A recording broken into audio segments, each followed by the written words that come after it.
The world of 2142 finds two major coalitions facing each other. We have an ice age that's been forming over the last few decades, and the ice is creeping further south. Both Russia and Europe find that the only place they can go is south. Russia formed the Pan-Asian Coalition. They can't go too far south because there are other regions there that have a lot of people in them. So the only place they can go is through Europe into Africa. The Europeans also are forming a coalition called the European Union. They mean to stop the Russians and take Africa for themselves so that they can live through the long winter that's coming. 2142 is founded on the Battlefield 2 engine. That's how we're actually able to get it out as quickly as we can. However, we have added quite a few bells and whistles on the graphical department.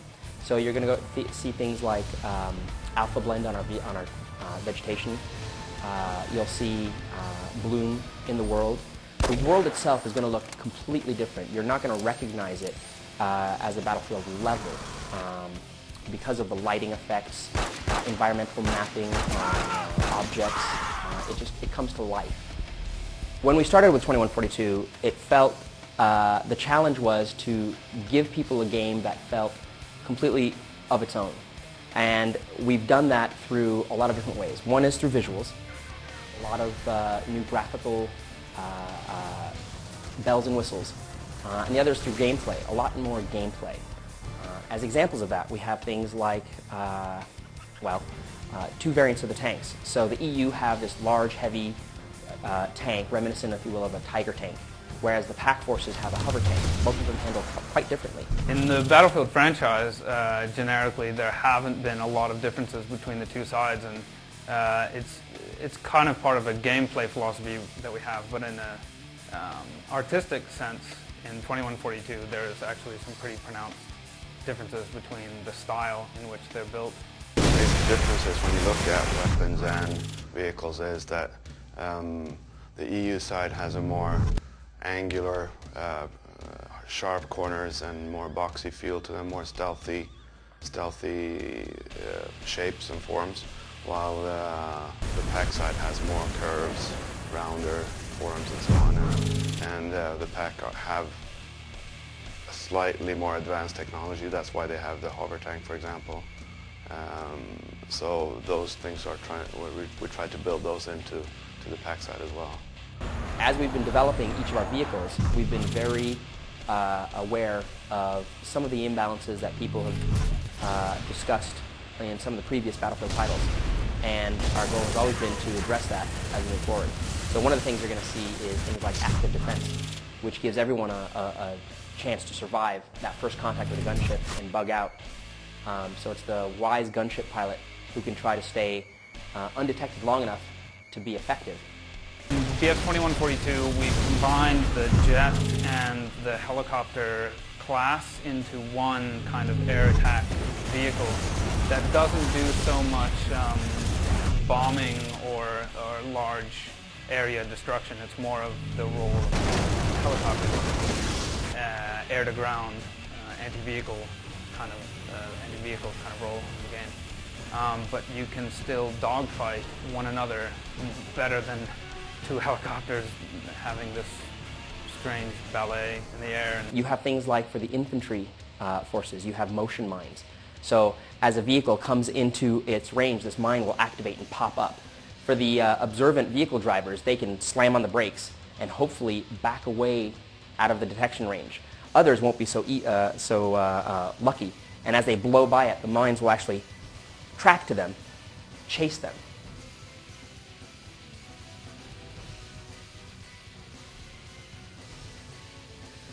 When designing the weapons for 2142, we got inspiration from different stuff. I mean, the guns from today, guns from other games, and we just tried to combine them and get a look that looks realistic, but yet futuristic.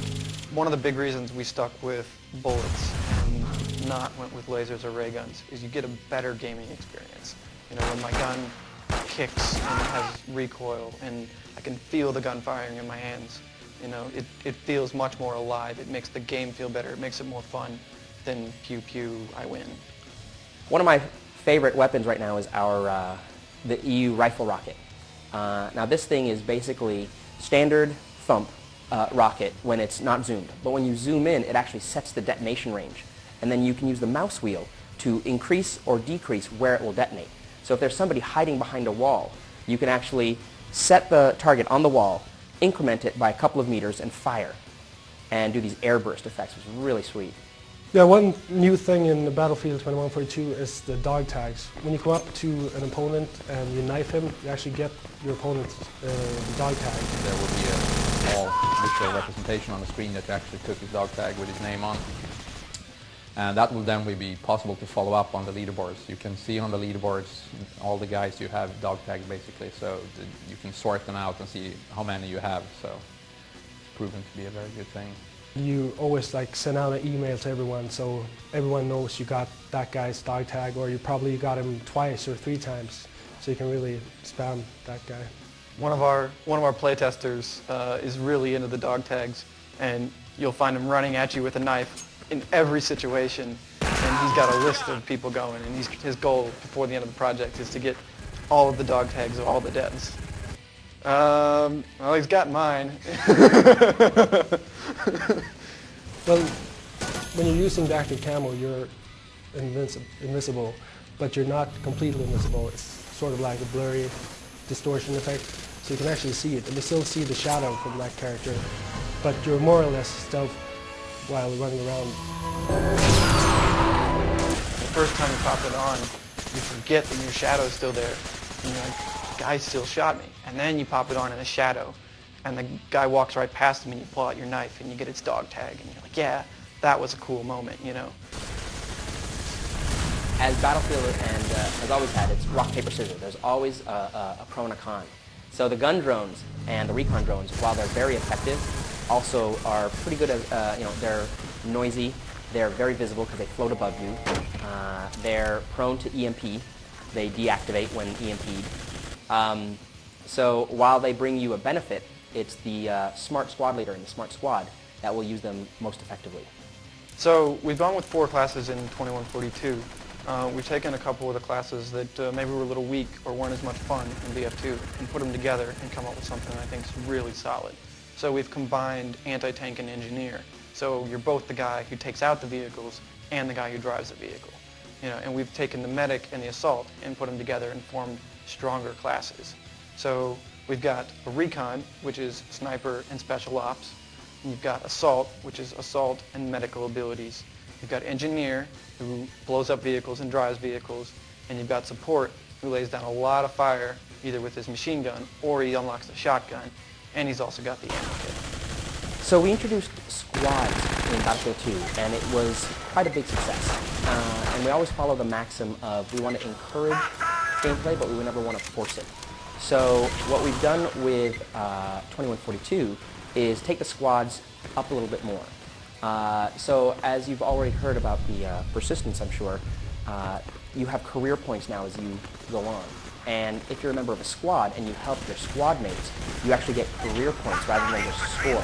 So you can actually increase your rank faster and go up faster if you're in a squad. You can also, if you're a member of a squad, get field upgrades. Now what these are is on top of your rank. So you get a rank, let's say you're rank 3. You're in a squad, you do things, you follow the squad leader's orders. He'll set an order. If you go and do things within that order, you help your other squad members, you increase the field grade chance of going off. There's a bar that will tell you how close you are to getting a field upgrade. Once your squad gets a field upgrade, you actually have temporary access to unlocks 1 level above yours. And these are cumulative, so as long as you're playing on that server, with that squad being very successful, you'll actually be able to, it's a taster, if you will, of what's to come, and you can try them out and then decide, okay, I want to go up this rank, I want to do this.